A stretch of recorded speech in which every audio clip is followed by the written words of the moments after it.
Olá, amigos. Estamos agora com mais um momento em que vamos falar da moderna e contemporânea literatura portuguesa.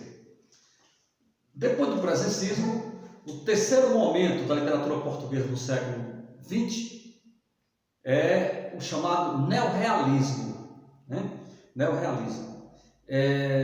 Eu até queria aproveitar e lembrar que a escrita agora não tem mais o hífen, né?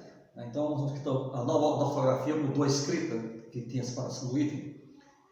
Bom, o que é que eu posso dizer do neorrealismo? O neorrealismo, ele é um movimento muito parecido, e muito porque eu estou colocando isso, com a segunda geração modernista brasileira, principalmente aquele grupo de escritores de Graciliano, Raquel de Queiroz, Jorge Amado, entre outros.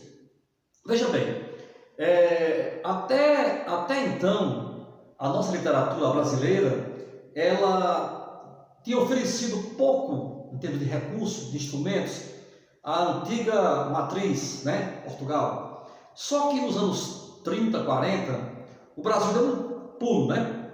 Começou a fazer uma literatura que saía do dogmatismo lírico, empírico, sentimental, espiritual, e ia para uma realidade mais emergente, né? Seca, cangaço, miséria, êxodo rural, fome, para citar alguns temas desse movimento.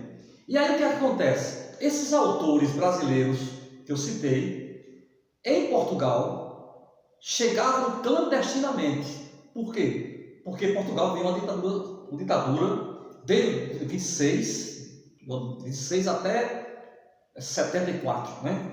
Mesmo com a morte de Salazar, continuou a ditadura até um pouco depois. Então, esses autores brasileiros que eu citei, lá em Portugal, eram considerados autores esquerdistas, autores radicais, que não interessavam, portanto, a política portuguesa do momento.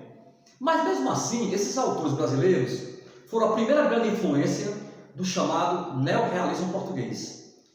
Quando eles chegam em Portugal, eles mostram uma literatura menos utópica, menos sentimental, uma literatura que se volta principalmente para as amarguras do povo.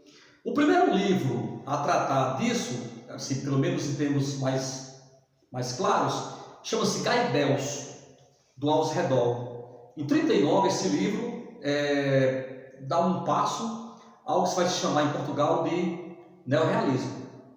E aí, então, o que acontece? Vários escritores começam a tomar o Brasil como exemplo, né? Tomar o modelo da questão da denúncia social, da literatura engajada, e o neorrealismo passa a ser um movimento bastante rico em Portugal, mas primeiro pela influência brasileira. Depois, pela influência norte-americana, Hemingway, João dos Passos, Steinbeck, né? Esses autores que também tiveram grande influência em Portugal com a literatura da pós-depressão americana.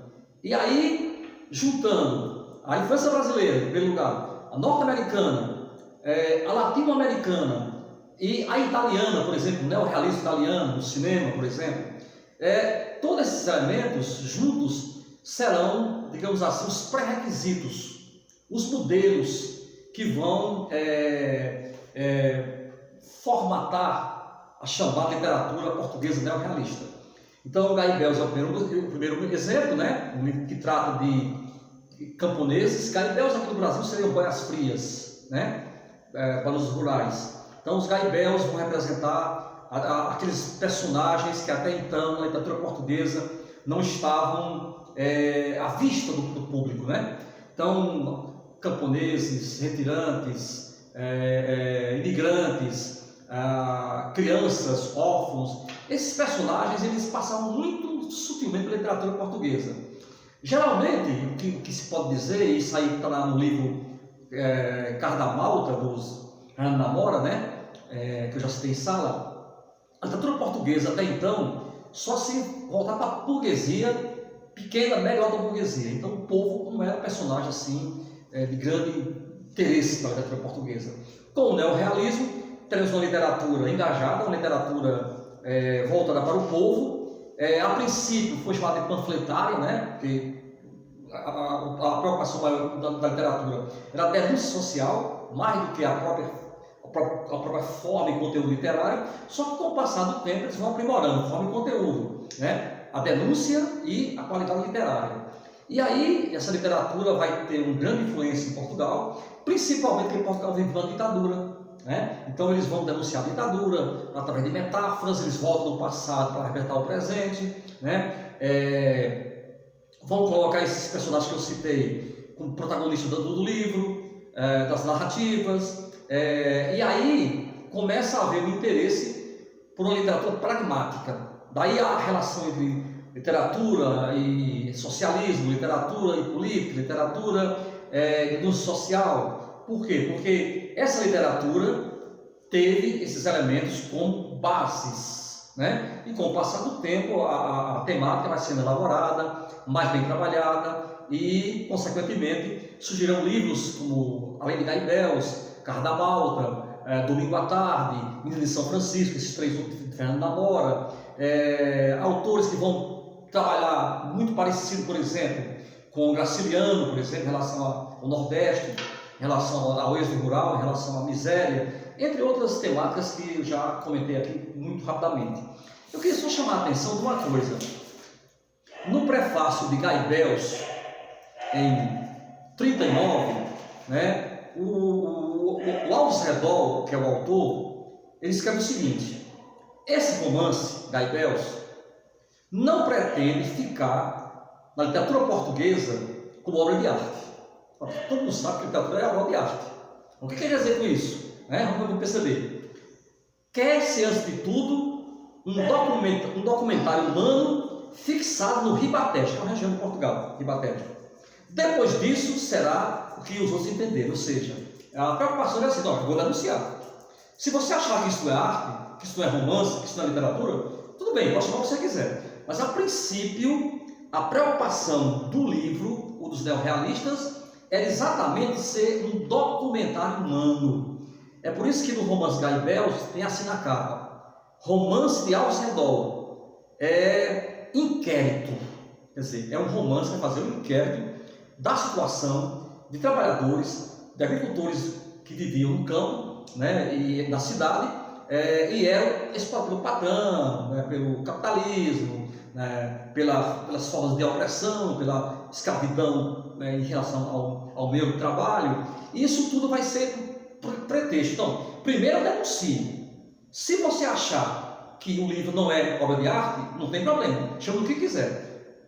Chegaram a chamar de reportagem, notícia, que era muito verossímil, né, que era muito parecido com o livro noticiário. Claro que tem aqueles que têm realmente altos e baixos, tem aqueles que têm mais qualidade, outros menos qualidade. Mas, no geral, se não houvesse a preocupação com a denúncia, a literatura não teria mudado. Então, primeiro eu denuncio, depois eu aprimoro, né? Então, assim, é provável que os primeiros neorrealistas tenham ficado muito mais na denúncia. Qual é o perigo disso? Só a denúncia por si só é panfletário. Você pega, por exemplo, um panfleto da eleição desse ano. Passou a eleição, você esquece, né? Aí, por quê? Porque o panfleto ele é momentâneo, ele é aquele momento. Atingiu o objetivo, não atingiu, ele sai de cena. Já a literatura não, Vidas Secas não é um panfleto. É uma denúncia literária que permanece até hoje. Vidas Secas, Grande Sertão Veredas, qualquer que seja o livro que você queira citar aqui, do Brasil, de Portugal, ou de qualquer país, a literatura, ela de qualidade, ela não é datada. Nem que coloque datada, ela não é datada. Agora, o panfleto é datado. Se eu faço o denúncio do governo brasileiro, por exemplo, mudou de governo, o panfleto vai ser esquecido, né? Então já vem outro panfleto, já vem outro governo. Às vezes são situações parecidas, mas o panfleto ele é momentâneo, ele quer atingir um objetivo imediato. Então, alguns neorrealistas foram chamados de panfletários. Por quê? Porque eles simplesmente pegaram carona no movimento, né? Fizeram a denúncia, mas não se preocuparam com a questão artística.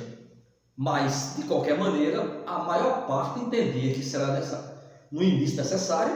Depois fizeram uma revisão, uma melhoria da qualidade estética, e Gaibels, Carro da Malta, Menina de São Francisco, entre outros, né, são livros que até hoje permanecem como Vidas Secas, o 15 e outros, né? Então, assim, O que eu quero dizer com isso? Que é verdade que os neorrealistas, a princípio, tinham um afã de denunciar a miséria, a situação social de Portugal e da Europa, a guerra, por exemplo, né? O desemprego, a violência no campo, todos esses temas que permanecem, que são atuais, mas que naquele momento pareciam muito mais reportagem.